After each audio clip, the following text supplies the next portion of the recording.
सर्वप्रथम नमस्कार. मी निर्मला हरीश जंगल. मी प्रथमतः भाजप पक्षाचा आभार मानते की त्यांनी मला ही पद दिले. त्याबद्दल मी पक्षातील सर्व नेत्यांचे आभार मानते. माननीय पालकमंत्री गोरे साहेबांचा आभार मानते. त्यासोबत देवेंद्रदादा कोटे आणि महापौर उपमहापौर ताई आणि आमच्या अध्यक्षताई सगळ्यांचे मी मनापासून आभार मानते. त्यासोबत माझा समाज हा प्रत्येक वेळेस माझ्यासोबत राहिला, त्यासाठी मी प्रथमतः समाजाचा आभार मानते. त्यासोबत माझ्या ज्या सासऱ्यांनी प्रत्येक वेळेस मला पावलोपावली ज्या प्रोत्साहन दिल्या, ज्या सल्ला दिला, त्यासाठी मी सर्वांचा आभार मानते. प्राधान्यक्रम कुठल्या कामासाठी द्या? प्राधान्यक्रम तर पहिल्यांदा सुरुवातीला जो मेन उद्देश आहे महिलांचा सक्षमीकरणासाठी, त्यांच्यासाठी जे काही उपक्रम राबवता येतील ते प्रथमतः प्रयत्न करणार आणि ज्या बालकांना जे काही वंचित राहिलेत त्यांना कसं सक्षम करणार त्यावरती आम्ही जास्त फोकस करणार. महिला बाल कल्याण निधी समितीचा निधी कमी पडतोय.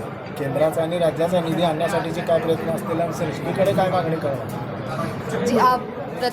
सगळ्यांना जसं माहीत असेल की भाजपा कधी निधीच्या बाबतीत मागं राहत नाही यावेळेस, तर तसंच आम्ही ज्या काही योजना करण्यासाठी निधीची अडचण येतील प्रत्येक वेळेस आमचा पक्ष पाठपुरावा करेल.